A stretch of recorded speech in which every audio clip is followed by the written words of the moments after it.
Qian Wu Yun, Bakshin's mighty general, wields his martial arts to keep the chaotic political world from falling apart. Having brought peace to the world, Kanu Yun placed Urim on the throne and named 6 loyal friends who had survived life and death battles with him as kings to help the new emperor. But the peace didn't last long. A dark storm rolled in with bad news, and the rain started falling quietly like it was warning that something terrible was about to happen. From the chaos of the sky and the ground, a dark shadow dropped down, carrying a burnt-up body that held a terrifying secret about to be revealed. Sanwa Yun lay broken and drenched in blood, staring blankly ahead as the cold rain fell around him. Even with deep wounds, he forced himself up, teeth clenched against the pain, refusing to give up so easily. As he lifted his head, he suddenly began to shake while familiar figures closed in on him through the rain. Standing on a rocky peak under the dim moonlight, the 6 kings who once lived and died with him now faced him like strangers. Sanwa stared in shock. 6 kings? Are you betraying me? Because the pain in his heart broke him more than any wound on his body. One of the 6 kings stepped forward with cold eyes and spoke words that felt like a final judgment. Grand General, now is the time for you to leave. Shiena screamed in rage, shouting, Have you forgotten me, Sword King? Blood mixed with rainwater ran down his battered face while Kana choked out his own name, begging for any memory left inside him. But the only answer left was blood from a body that never stopped bleeding, while trust fell apart piece by piece. Even with his body completely worn out, Sanwa stood up not to live another day, but to stare down his traitors with the final look of a proud general. Sanwa's eyes went wide with horror as she realized the cruel truth. The end was coming. One king stepped up with a cold sword in hand and asked the Grand General, With all you have inside you, what more can you do? He exploded upward, soaring straight into a sea of fire. Kana stood tall and refused to bow his head. Even though Sanwa was exhausted and knew the result was already set, he still ran forward, wondering if his effort would actually make a difference. With the blinding fire around him, Sanwa's last form stood as a powerful sign of never giving up. The kings were terrified, knowing that even a broken body could unleash Sanwa's deadly power. Sanwa stood before the traitor and spoke each word with a fierce promise. He would not let the villain live if it meant his own death, and so he vowed to drag the traitor down into the grave with him. Before the blood could even stop flowing, Sanwa gathered his strength and burst out to perform his final descent dance, known as the Sanwa Yun. In his fierce, determined look, there was the final dance of a war god who had been betrayed and was now bringing destruction. The kings wavered and some stepped back, but the Sword King shouted to stop the nonsense while the masters were stunned by Sanwa Yun, whose battered body radiated a power that made even the supernatural realm take notice, proving he truly earned the title of war god. The corner of Wu Yun's mouth curled as blood ran down, yet his eyes stayed sharp and he refused to give up despite the pain. Wu Yun muttered to himself that this body would last only half an hour, and he wondered if he could face 6 supernatural masters in such a short time. He pushed away the fear, poured all his heart into the fight, vowed to drag at least one enemy down to hell if he had to die, and then roared out a challenge to every foe around him. With the wind howling and a deadly energy rising, Wu Yun's eyes filled with loneliness as he whispered a name, wishing someone was there to change everything. But before he could finish asking where they were, a sharp spear suddenly pierced his chest, sending blood gushing out while his face froze in shock, allowing him to only gasp the single familiar word, "You." The shock quickly turned to fury as Sanwa Yun let out a scream, his eyes burning red from the crushing pain and sudden hopelessness. From behind, a sneaky attacker crept up, whispering coldly, and though his body was battered and he had lost his legs, he never expected this person to still hold such power. With blood gathering around his eyes, Sanwa stopped dead in his tracks, his heart sinking as he recognized that voice and realized his hope was gone. A royal figure stepped into the rain, his calm smile turning into a cold verdict as he revealed that the man once trusted most was the very one who had to die. Wu Yun called out Urim with a blank, broken stare, his heart shattering at the terrifying realization that the traitor was his own blood. Sion was stabbed so hard he screamed in rage and fell down into a pool of blood.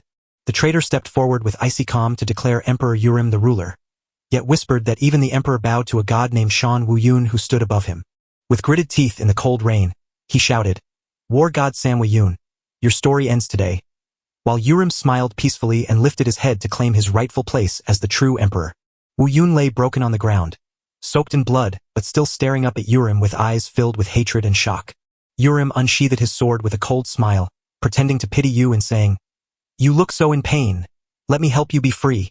He lifted his bloody sword high, ready to strike down his brother, the once greatest war god of Bakshan. Urim's cold eyes gazed down at his brother's body as he gripped the sword hilt tightly, ready to bring it all to a close. Sanwa Yoon opened his eyes wide with hatred and despair, realizing the younger brother he had trusted most had betrayed him. Even when betrayed, Sanwa couldn't believe it was Urim, the brother he once called kin, who was behind everything. Lying in a pool of blood, Sanwa sobbed out the traitor's name while tears of pain and despair filled his eyes. Sanwa's bloodied hand shook as it touched the ground, refusing to release the name Rim, the last trust he had left. Where his body hit the ground, a strange blue light exploded outward like something ancient was waking up. A bright blue pillar of energy burst into space, twisting the empty dark as if shepherding a wandering soul. In the dark, the man gasped as sweat dripped from his soaked face, like a nightmare brought back from the grave. Before him, a weak blue flame flickered in the dark, smothering air. He whispered to himself, confused about his location but feeling the heat and realizing something was very wrong. He looked doubtful as he put his hand on the cold ground, wondering if he was in purgatory until he saw his own wet hand and realized it was just water. He crouched to stare into the shiny water and froze when he saw his own living face clearly reflected, leaving him a mix of terrified and amazed. The man panicked as the water ripples suddenly pulled him down, dragging him into his own memories like he was drowning. He stared up at the churning whirlpool swirling around him, confused and scared, wondering what this was, until strange old symbols flashed across the stone wall and a terrible warning jumped into his mind. Impossible! The male lead gasped in shock when he saw his own childhood face staring back at him from the water. He fell quiet, his eyes heavy with pain, whispering that he could not take it any longer as a strange voice whispered back from the empty space behind him. The boy peeked up through the ceiling hole, feeling like someone was standing just outside. Blue flames danced while a guard spoke, feeling guilty even though he was just doing his job. Standing before the roaring firepot, the two soldiers stared at each other, their faces twisted with horror at the awful task of tossing living children into the flames. One of them shouted, "That palace lord is truly cruel for ordering his own flesh and blood to be burned alive." While inside the prison cell, the male lead slammed his hand against the wall in agony, his eyes blazing with pain, unaware that he himself was the medicine. As soon as his hand brushed the wall covered in magic symbols, a shockwave of power threw him off balance. The terrible shock slammed him face first into the water at the furnace's bottom, his palm burning so badly he ground his teeth in pain. He grabbed his head and fought to sit up, his eyes wide with fear as he realized his small body was too weak to escape. He looked up at the furnace wall where blue flames danced and slowly saw the giant pot boiling everything inside. Whispers drifted in from outside, telling of a child being boiled alive, and his entire body shook with fear as he wondered if that child was him. As he looked up at the open sky above the furnace, the male lead was horrified to see the Chungwa flames raging fiercely, their blue light flooding the space like a hell on earth. In a sudden panic, the male lead realized he was trapped inside, and the horrifying truth made him break out in cold sweat. Outside, two soldiers whispered in fear while Chungwa boiled so fiercely it felt like the heat could turn bones to ash. The male lead sank into the water, gasping for air as the burning heat inside him drove him to the edge of desperation. He gasped for air as the thick smoke choked him, whispering that if he didn't get out soon, the fire would take his life and his mind. The male lead slowly drifted away as the heat grew unbearable, his last thoughts filled with despair. Inside the delirium, a strange light flickered into view while a faint voice called out from somewhere, whispering her name, Wayuna. His eyes grew wide because that light was calling out to him like a beam of hope in a dark hell. The voice sharpened into clarity, shocking the male lead because it sounded so familiar. A mysterious man with white hair stepped out of the light, looking down at him like he'd fallen straight from heaven. The man let out a terrified scream as he realized the figure standing there was his own master. He dropped to his knees, begging to know how his master could reach this lonely place where he felt no one could save him. A voice sounded like it came from the sky, saying that the falling dance of the incarnation is just a dream about being born. Blue flames roared around the giant furnace where the hero was born, and his master shouted through the fire, but the boy just stood still with wide eyes as a strange voice echoed in his mind. Without hesitation, he slammed his foot down into the water as if a sudden instinct had just woken up. Even though he didn't know why he was inside this boy's body, one thing was absolutely clear. He couldn't let himself fall while the traitors were still alive out there. In this critical moment, the only thing he could trust was the magical dance his master had left behind. His eyes burned with power and his spirit soared like a dancer falling through the sky. The Chinua flame burned so hot around the sacred censer that the air warped, while two guards watched the cruel ritual, one whispering that it was too much, just as a man in a yellow robe quietly opened the door in the dark and watched the holy fire outside. He stood frozen with a frown, radiating so much tension and suspicion that he couldn't tear his eyes away from whatever was holding his attention. Suddenly, the Chungwa flames turned from bright blue to a sickly green, showing that something huge was starting to happen inside the giant sensor. When the old Imperial doctor heard a strange noise, he scrambled out of the room in a panic, his eyes wide with fear as he screamed, "Chung HWA!" And the two guards watching nearby immediately spotted him rushing toward them.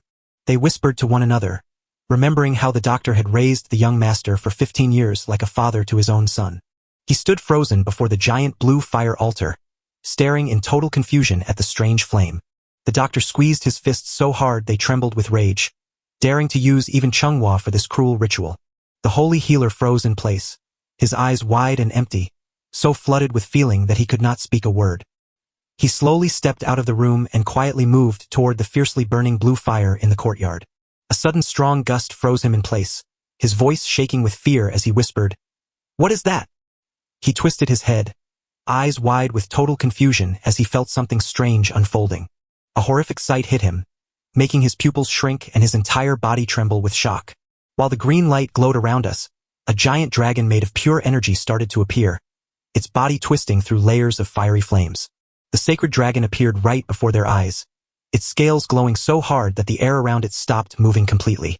With a huge boom, the holy dragon let out a mighty roar and shot into the sky, scaring everyone on the ground. Under the giant dragon's shadow, the old doctor and his guards stood frozen in terror, trembling at the amazing sight they had never seen before. The old doctor stared with wide eyes, whispering in shock that the power coming from the young master's hands was real. A swirling blue light spun around the newcomer's small feet, and the ground began to tremble with strange energy. As flashes of light rolled by, a boy with his hair tied up closed his eyes and stepped into the magical swirl, acting like he was performing a holy ritual. From a distance, a white-haired man with shining eyes yelled excitedly that it was perfect. Then as the young man slowly opened his eyes to show a mix of calm and resolve, the white-haired man couldn't wait and leaped into the glowing circle with a loud laugh to join him, causing two streams of power to crash together in a brilliant flash of light. Lethueong and his friends tapped into their inner magic to spin a whirlpool of water that shot them high into the sky. Luofeng watched his friends spin wildly in the energy whirlwind, knowing the battle had gone too far to stop. The white-haired man stood calm, a small smirk on his face, while his eyes shone with pure confidence and pride. The two of them spun inside a deep blue circle, building up speed as if getting ready to start the big final ritual. Deep inside the furnace, a portal swung open, bathing the place in shimmering blue light as streams of energy slowly gathered in the middle. A huge blast of energy erupted from the platform, filling the space with a wild pillar of light that made the guards panic and stumble back in fear. One guard shook in fear, claiming he'd spent 15 years here and never seen anything like a dragon raging among us, while the other stared in awe at the swirling spiritual energy that made the beast's furious form impossible to miss. A massive divine dragon suddenly filled the empty space, glowing with blue light like a thunderclap in a clear sky, leaving everyone frozen in fear so silent that no one dared to take a breath. The old man's face grew tight with fear as cold sweat poured down, his mouth dropping open at the sight of the mysterious sensor cracking apart while ancient patterns trembled and wild energy surged out from within. The supervisors screamed in terror as the heavenly solar path surged backward, signaling that disaster was moments away. Under the bright red light, the sensor broke open and unleashed a scary burst of power that wiped everything out. The old man fought hard against the giant beam of light that was breaking him apart, his mouth bleeding and one eye wide open in shock as sweat poured down his face at the terrifying sight before him. The furnace was wrecked with thick steam rising, while two guards lay flat on a stone floor that was cracked all the way across. Through the mist, a pair of feet with a glowing blue ring around their ankles stepped onto the cold stone floor, sending drops of water splashing down. The old man's eyes suddenly shifted, his shaking pupils catching the image of the figure that had just shown up, and a chill of understanding hit him.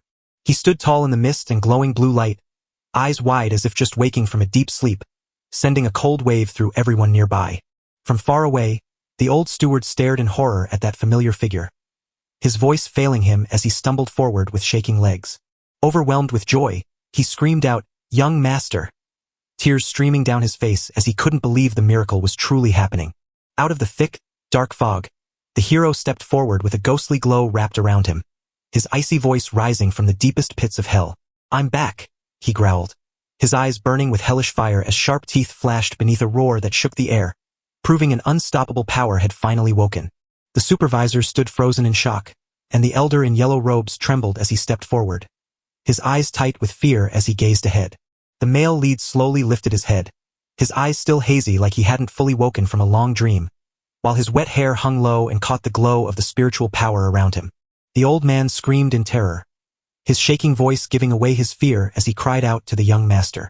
The place felt like it had stepped back into an old medicine shop, where bags hanging from the thatched roof held the secrets of ancient healing.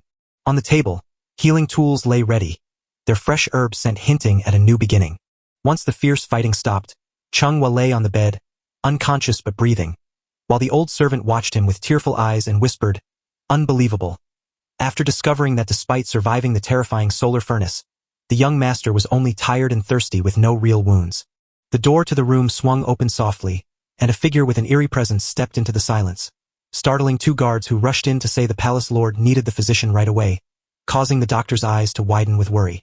The doctor looked at the young master sleeping in bed and thought of the title Palace Lord, only for Manhwa to suddenly whisper, "I understand, I am coming," which startled the doctor. A soft noise drifted from the door, signaling that someone had just slipped into the room. Perched high on the ceiling beam, a shadowy figure dressed like an assassin watched silently with cold, empty eyes. The assassin dropped down beside the bed where Manhwa lay, filling the room with a deadly presence. A figure in all black suddenly stood by Manhwa's bed, his eyes burning red in the dark and sending a wave of deadly fear through the room. He quickly reached into his clothes and pulled out a tiny hidden bottle, moving carefully but fast like he had planned all along. Without a second thought, he dumped the liquid from the vial into Manhwa's mouth, gripping his chin tight to make sure he swallowed every drop. Liquid slipped from the corner of Manhwa's mouth, yet his face stayed still and blank as if lost in thought while the assassin quietly slipped away, leaving the room filled with soft morning light and a new mystery beginning to unfold. Manhwa's eyes flew open, his whole body shuddering with terror as if a terrible secret had just burst into his mind. A blood-curdling scream ripped through the air as Manhwa grabbed his chest and writhed in agony, the spreading pain making it nearly impossible to breathe. As the convulsions brought forth desperate moans, the figure dressed in black turned his back and stepped away slowly, as if his job was finally done. The masked man turned his head with icy anger, his eyes burning red, and spat out cruel words saying, "Blame your filthy mother, for everything must obey the law of the sun." Inside the herbal medicine warehouse, jars and bags sat neatly in rows, until a forbidden bag hung high above, whispering that something dark was about to happen. The imperial doctor walked back in, his face tired but relieved, breathing out quietly after finishing his checkup and treatment for Manhwa. He silently wondered what the palace master really wanted, even though he was given permission to treat him. When he went back into the sick room, he was shocked to see Manhwa had tumbled out of bed and was lying still on the floor. Terrified, the imperial doctor sprinted over, shouting, "Young master," as a bad feeling settled in his heart. Realizing too late that disaster had struck, he clung to the unconscious Manhwa and cried out in panic. His eyes went wide when he spotted something strange on the young man's face. Black blood trickled from Manhwa's mouth, a sign that could not be mistaken.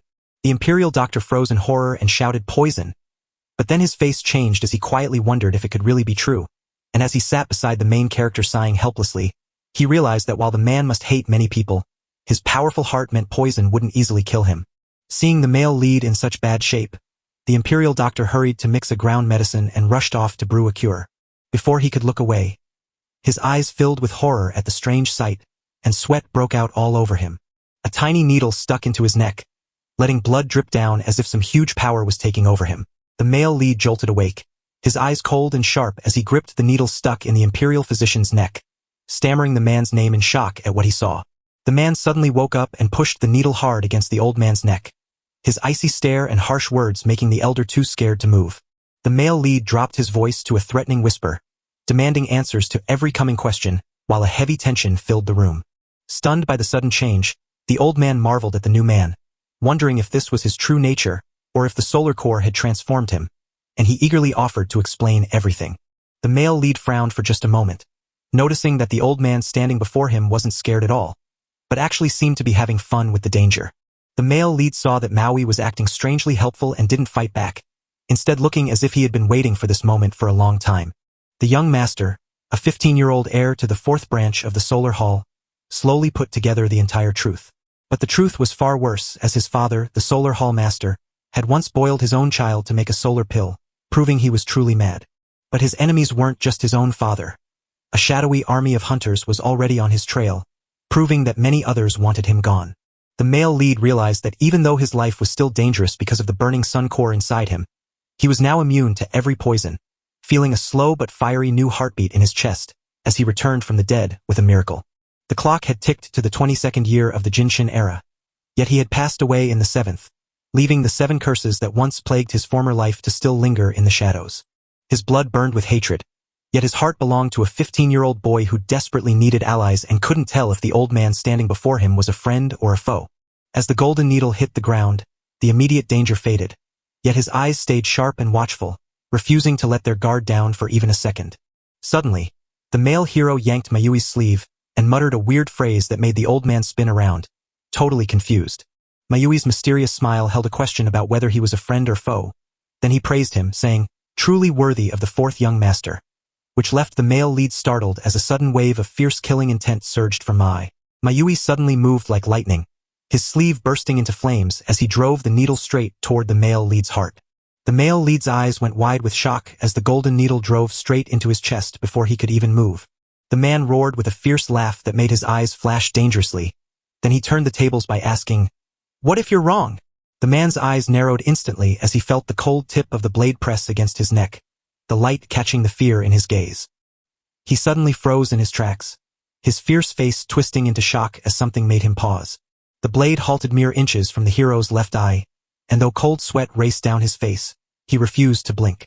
Time seemed to stop as the two stood frozen, with only the flickering light from the aura dancing around the small needle pressed against the hero's forehead.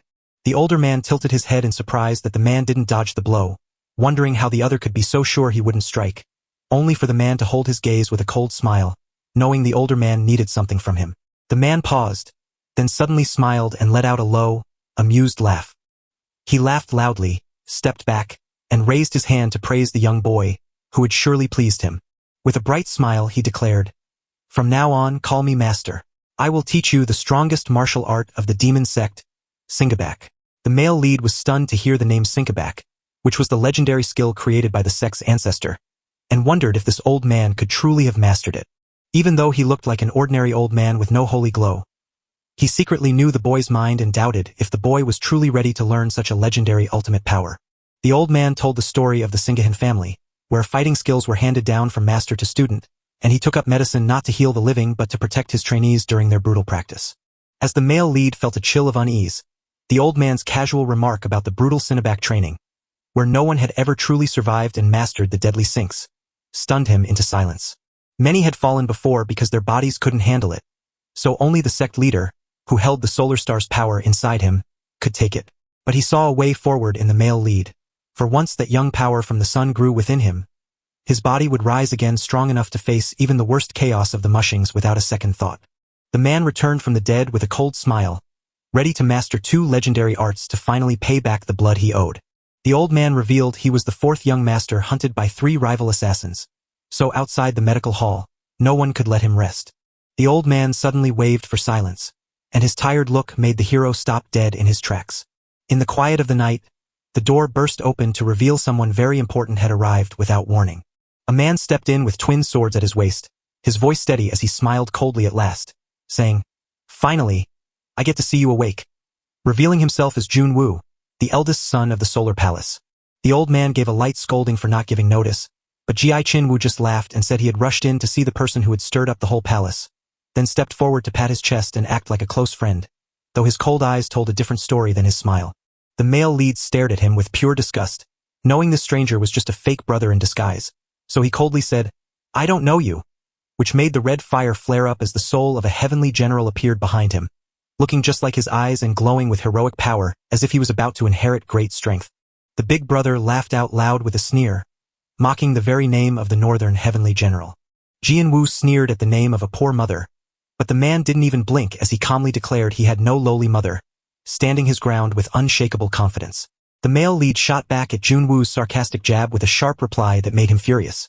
Anger flared in Jianwu, making him want to swing his sword wildly, but a strong hand stopped him right then. The head doctor of the clinic sternly told Ji Chin-woo that the male lead was still a patient who needed care.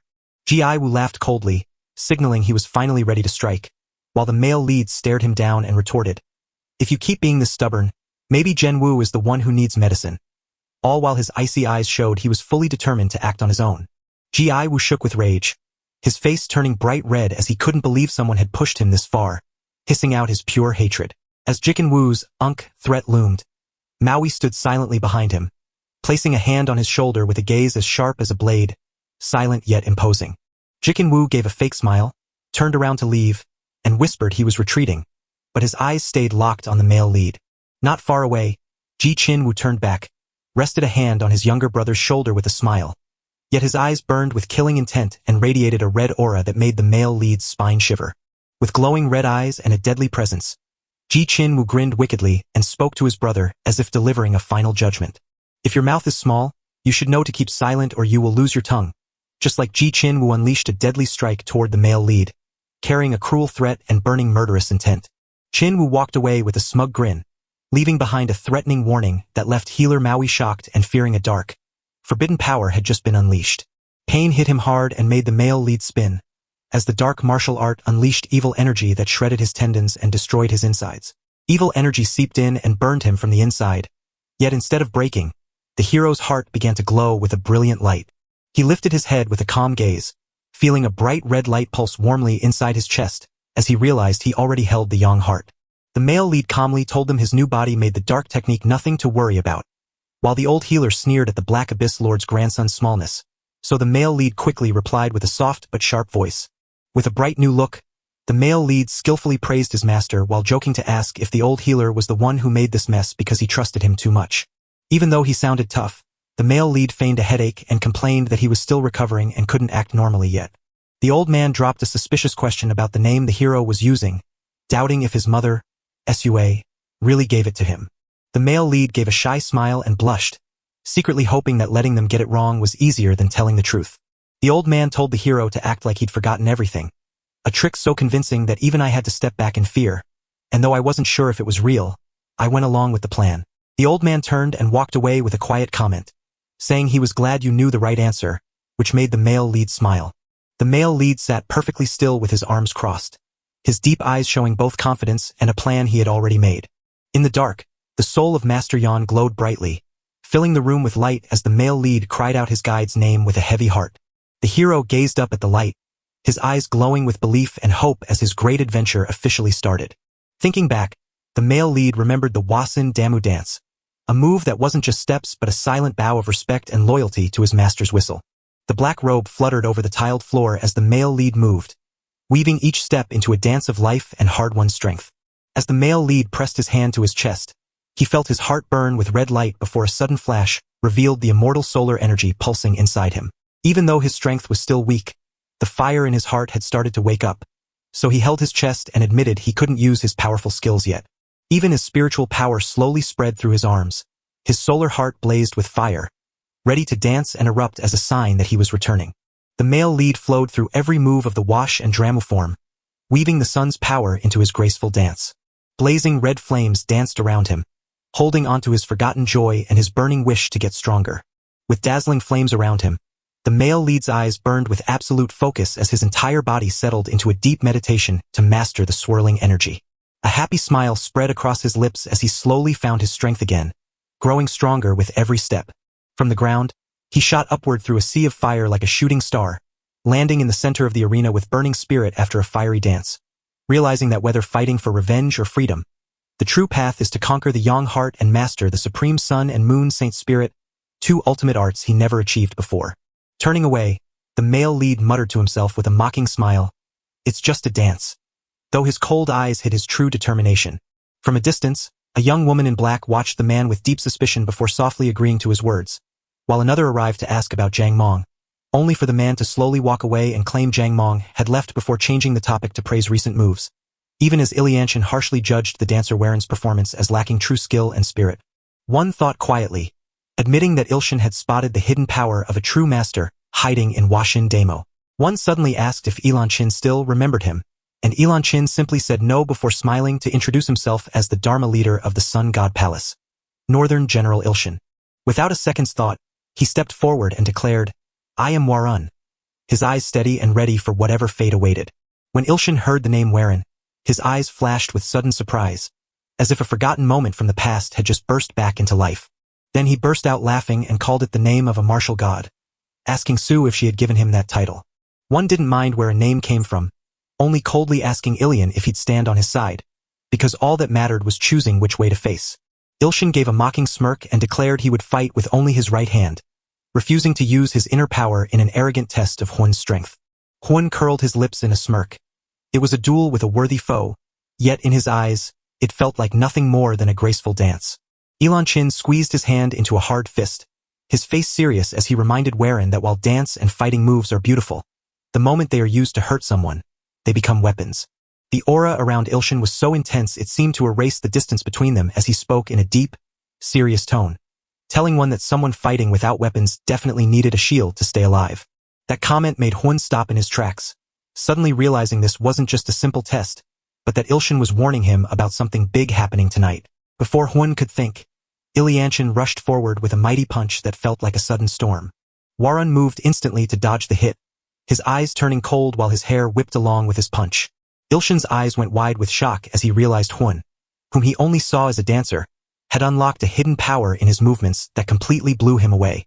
Huan launched a sharp counterattack, his cold eyes watching as his fist struck through the defense with lightning speed. Huan spun with a mix of speed and strength, landing a punch like a storm crashing down on his opponent.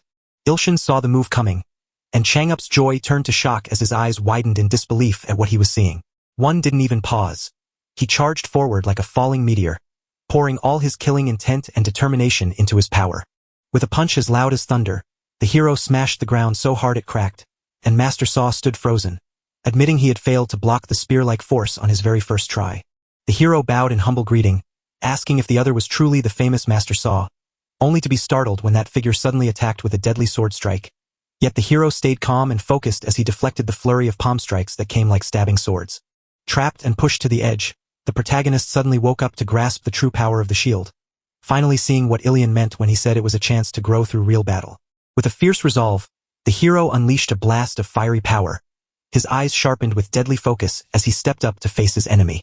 This time, the hero struck first, blasting explosive force at Ilsanchin, who barely dodged, his shocked face showing just how surprised he was. Master Saw laughed with confidence and flew into the air, only to realize it was a terrible mistake. The protagonist charged forward like a storm, with red lightning twisting around his body. He replied that even though his move was a true Japanese palace technique, the protagonist's spinning kick caught Master Saw off guard and struck his chest so hard that everything nearby was swept away.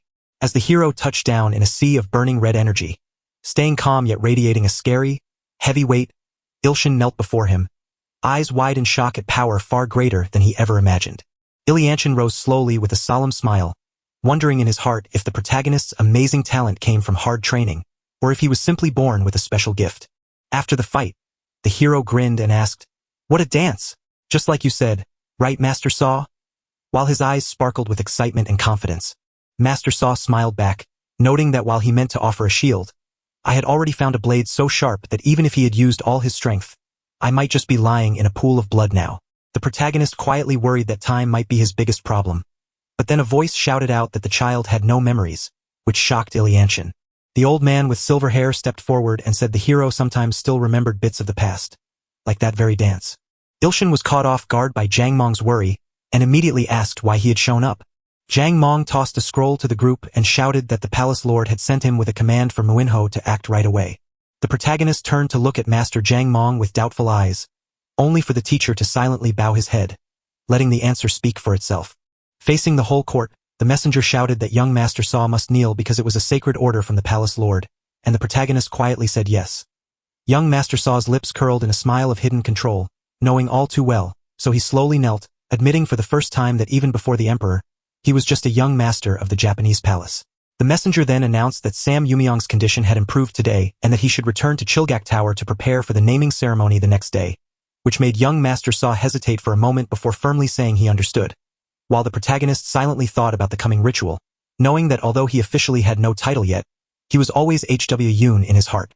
As the protagonist knelt where told, their eyes quietly locked with an elder's sharp stare, and a heavy tension filled the air. Someone argued that the ritual was pointless for someone who had lost their memory, but the elder just said, "That is how we do things," making the protagonist wonder if he was only obeying orders in a demon sect that didn't really need such strange rules, especially when the elder insisted that the Sun Law demanded perfect obedience to the palace lord, and while a red-eyed assassin in the shadows thought the job was easy, the calm protagonist remembered that other assassins had said the same, leaving him to suspect that even the palace lord himself might be behind the attempts on his life. All while he kept his polite smile until a sudden scroll was handed to him, freezing him in confusion. He grabbed the scroll with both hands to accept the order, but deep doubt still filled his eyes. Wei Yun was stunned to receive the scroll from the messenger, and while the man opposite smiled meaningfully and spoke of memories, whether those memories were real or not, they wouldn't change her life. The master standing nearby nodded in agreement, saying that no matter what memories were lost, H.W. Yun's path was already set by fate and could not be changed. So the messenger looked right at H.W. Yun and said that as long as he had strength, his life would get better. But when H.W. Yun quietly asked if the master had no doubts, the messenger smiled deeply and asked what he doubted, whether it was that H.W. Yun had become stronger or that he was the son of Sua and the palace lord, before turning to leave with one last ambiguous word, which is all I can tell you for now. Just as Ilankian walked away, a voice called him back to overhear two elders whispering a secret they were hiding from H.W. Yun. Standing far away in silence, H.W. Yun watched his friends leave, wishing he had a body strong enough to hear their secret words from afar. A strange feeling stirred in H.W. Yun as he touched his puzzled forehead, certain that his hidden identity held a secret never revealed before. A burly man with fierce eyes swung his sword and charged into the chaos, cursing as he went. The man lunged forward, jeering at the male lead for trying to run instead of fighting back. The male lead took a deep breath, gripped his wooden sword, poured all his spirit into it, and realized that even a practiced weapon could scare a master with a sharp, perfect swing. He sprinted forward as fast as the wind, his mind suddenly wondering if he should take the path of the solar heavenly way. The opponent smirked with a mix of praise and disbelief at how agile the other fighter was, his eyes suddenly turning cautious. The man in yellow sneered, claiming the male lead's martial arts were just a sham born of a lazy life, but the male lead calmly retorted, "You don't even know how to hold a sword. You're just good at arguing." The male lead smirked and fired back with biting words, feeling surprised inside that the opponent stayed calm instead of getting mad like everyone said. The guy in yellow admitted the rumor about the hot-tempered young master was true, but couldn't deny that the main guy's way with words was seriously impressive. The male lead smiled and softly replied, "Still better than your sword skills," while secretly realizing the opponent was trying to provoke him by bringing up Jet Chin Wu. In the red glowing arena, the two fought in silence while the man in yellow threatened, only for the hero to reply that blood ties wouldn't make him hold back against his big brother. The man in yellow grinned with a cruel, suppressed anger, telling the provoker to keep his cheap taunts, because he wouldn't be mad for long. The male lead watched his opponent's reaction with calm eyes, quietly wondering if that bloodline power was actually his weakness. The man in yellow slowly pulled his sword, his voice dropping low and full of deadly intent as he said, "But you must know," before instantly striking with a flash of light and a roar, slicing through the air right next to the hero's face so fast he couldn't dodge. As he charged forward with all his strength, the man in yellow froze for a split second, staring at a face that looked too much like the solar sect leader but held eyes burning with confusion and hate. The man in yellow winced as the leader's cold, knife-like smile cut deep into his hidden grief over his mother.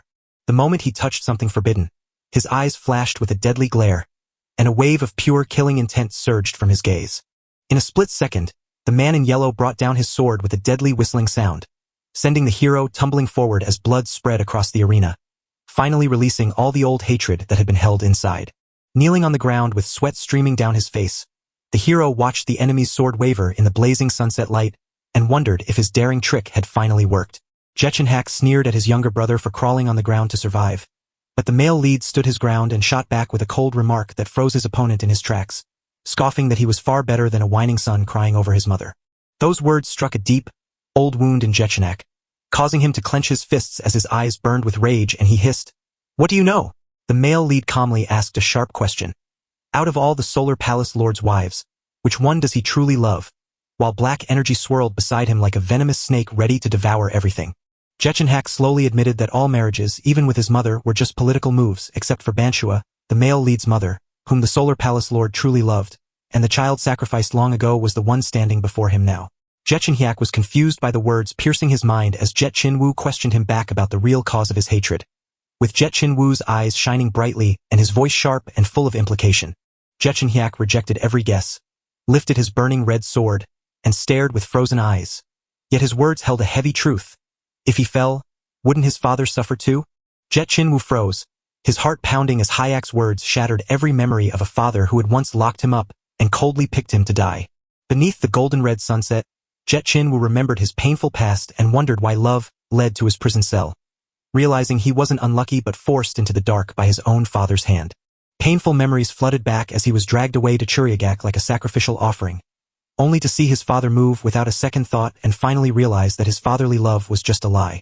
Even though everything inside him was falling apart, he managed to force a bitter smile and knew that surviving was the only thing that mattered now. Jetchenhak sneered with icy laughter, calling them both bastards and vowing he wouldn't hesitate to kill someone from their own blood. He thrust his sword upward to declare the Solar Divine Palace's cruel rule. Only those with a name are truly human, and he wasn't one of them.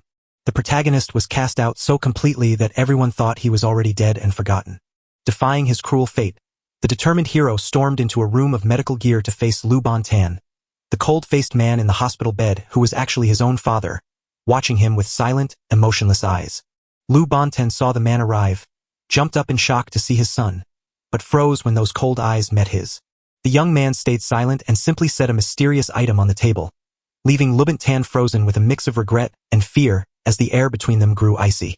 Lu Bontan tried to speak, but his son stayed quiet, turned his back and walked out, closing the door on any chance for an explanation, leaving his father slumped in the room with hollow eyes as their reunion ended in a heavy, silent goodbye.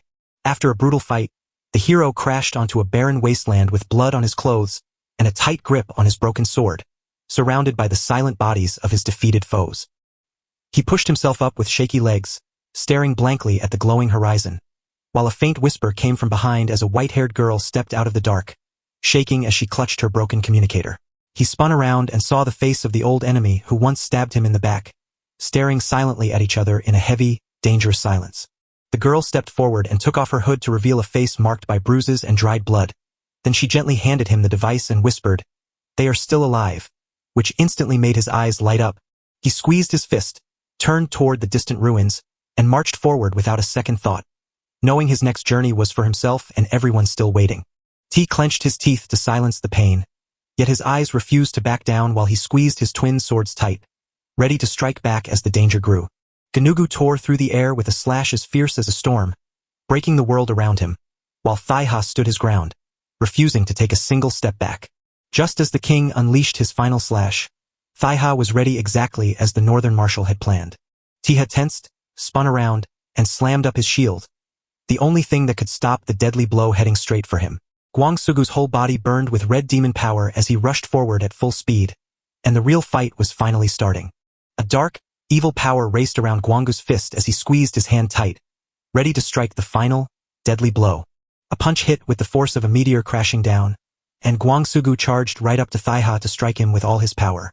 The terrible explosion blew everything away, filling the air with dust and sand while hurling Thaiha backward in the shockwave.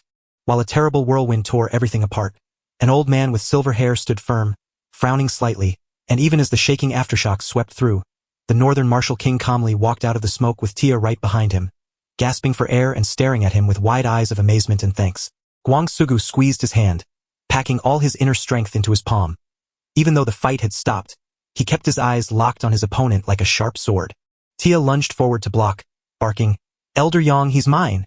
But the northern marshal king answered with icy calm, "That young master's life does not belong to just one person," emphasizing that the tranquil cloud society's honor must remain untarnished, while Thio stared in shock as a single push made the elder's hand bleed.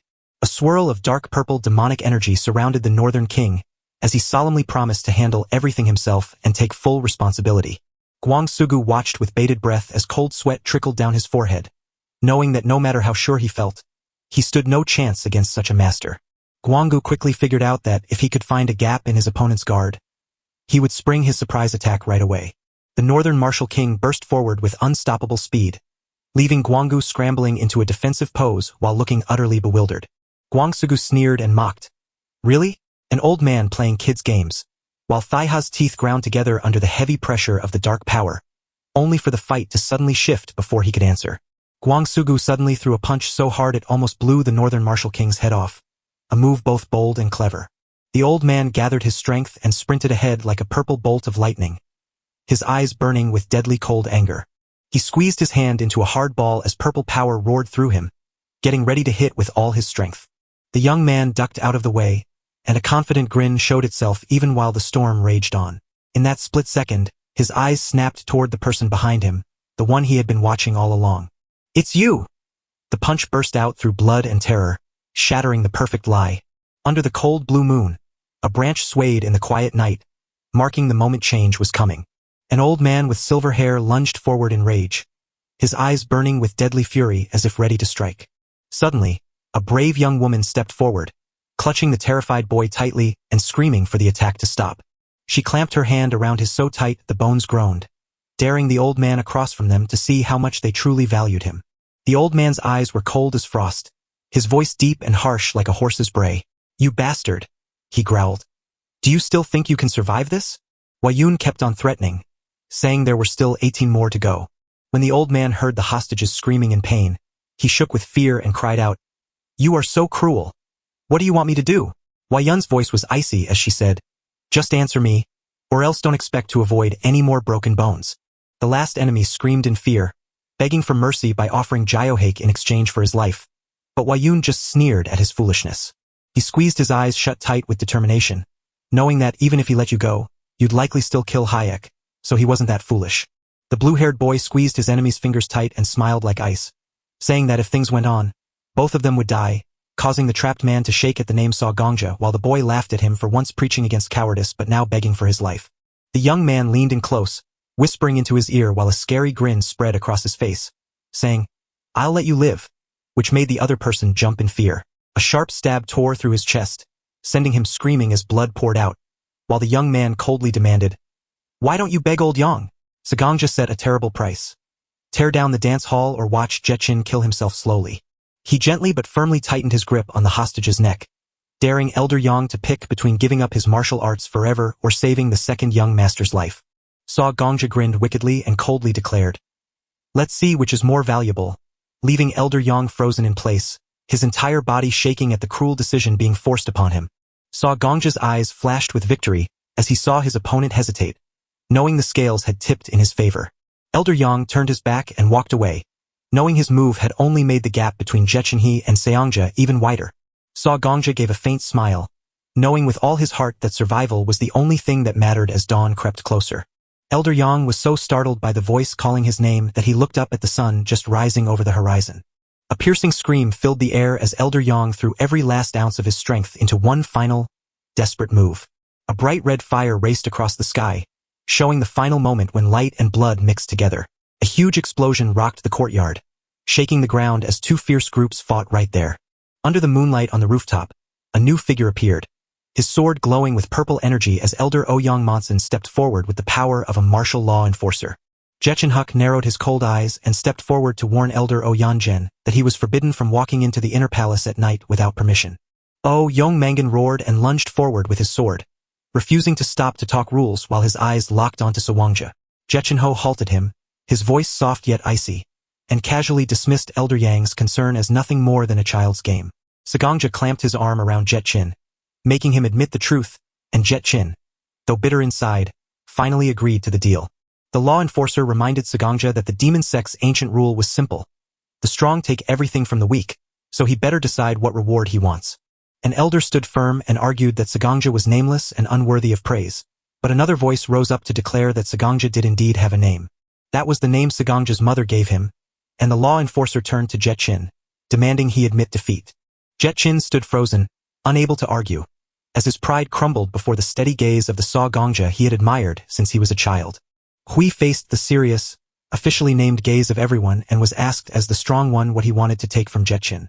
Those words sparked Elder Yang's rage, and he charged forward with deadly fury, refusing to accept such an insult.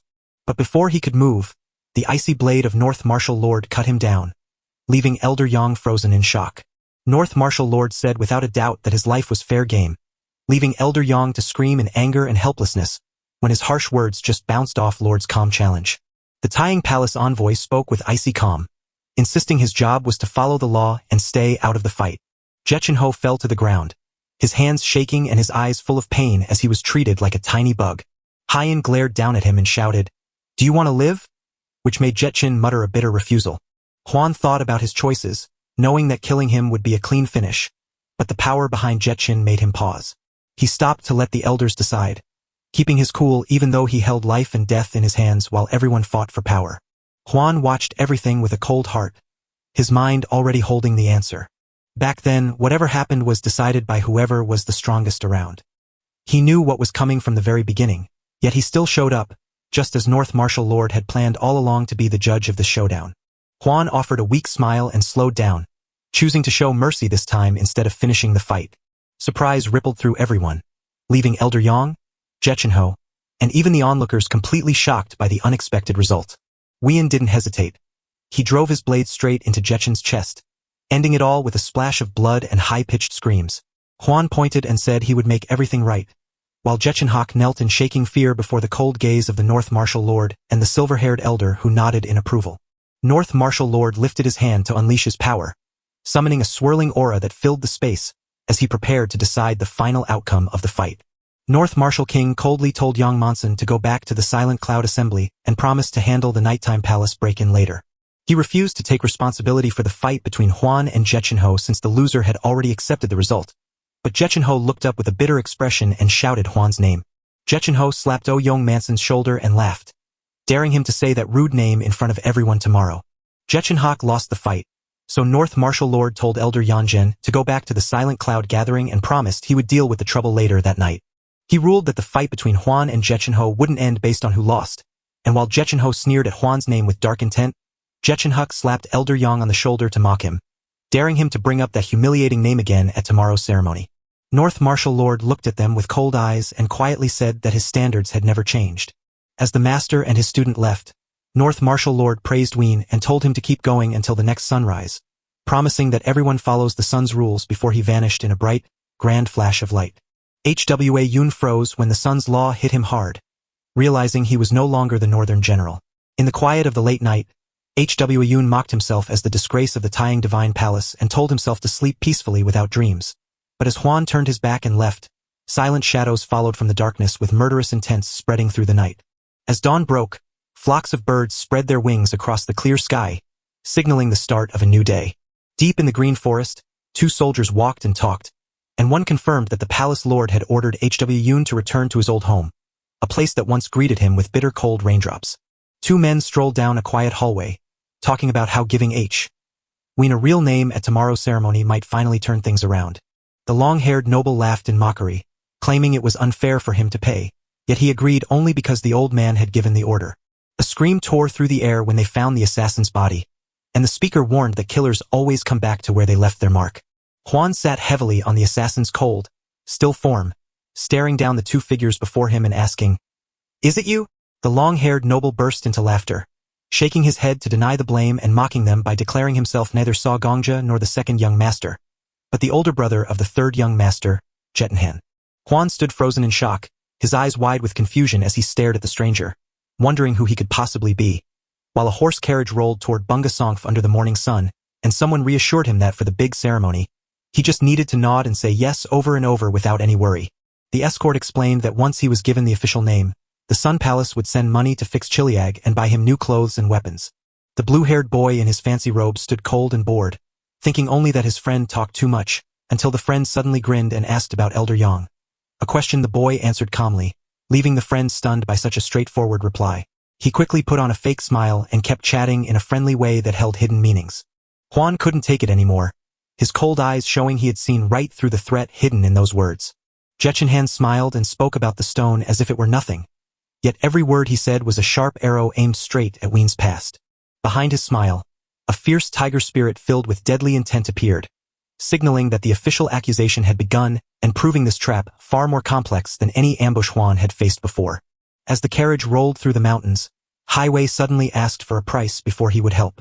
Jechenhan smiled calmly and suggested fixing up Chiliag as a fair swap. But Highway shook his head with a smile, asking for something else. A story that was all he wanted to hear. Jechenhan turned his head with a half-smile and a look of surprise, replying to everything by asking if that was fair. Hwa Yun thought quietly that he might need to try a different way to find the real answer. He suddenly flipped his mood, gave his older brother a big pat, and acted like a sweet little kid who you can always trust. Jeton was shocked by the trick but still laughed loudly at how cute his little brother looked flipping in the air. Hwa Yun kept pushing, mixing jokes with serious words to make Jechen answer. Jechen laughed and agreed to follow his younger brother's rules, ready to answer whatever Hwa Yun asked.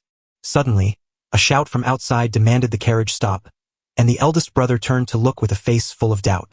The guards instantly broke apart and rushed in all directions to surround the area, just as planned. Huan frowned and quickly realized it wasn't a coincidence. A trap was being set. He spoke with icy calm to reveal he was Yun, a name that left the other person stunned for a moment.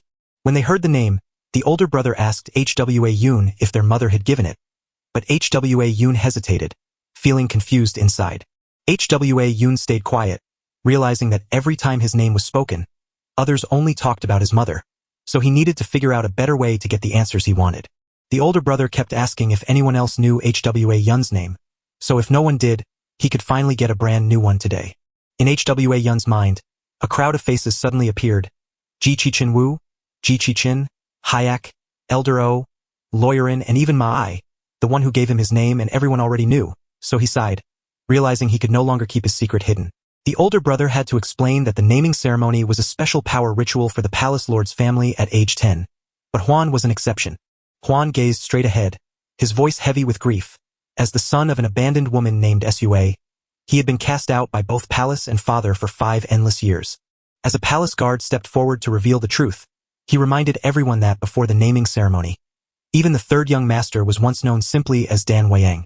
The guard pushed back, saying the real problem wasn't the name, since Yun had used that identity to call upon a supreme power that Yuliup Jianju had officially approved.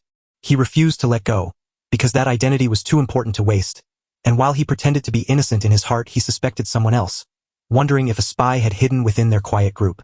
Hwa Yun put all the pieces together by remembering the handshake's feeling, noticing Dan Wukyong's strong presence, and thinking about the secrets he just revealed.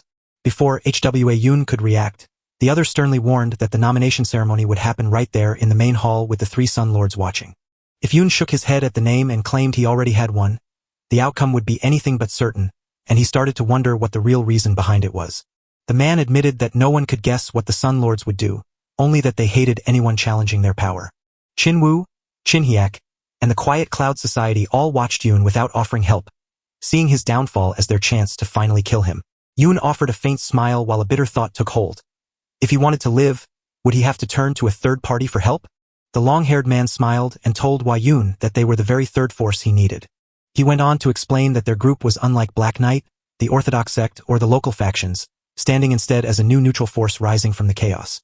When they asked who he was, he showed off his strangely glowing eyes, said his name was Hurong Trading Company, promised to keep Hwa Yun safe from the coming danger, but warned that it would come with a price he couldn't quite explain. In that wild, swirling space, Hwa Yun sharply retorted, if he had to follow someone, wouldn't that person be his younger brother? While being stunned by the dangerous challenge of leading him through the monster-filled land, the long-haired young man grinned with confidence, pulling out a fiery serpent tiger spirit beast to make H1 give a straight answer. A strange beast wrapped itself around his hand and glared at him, but Hwa Yun didn't flinch.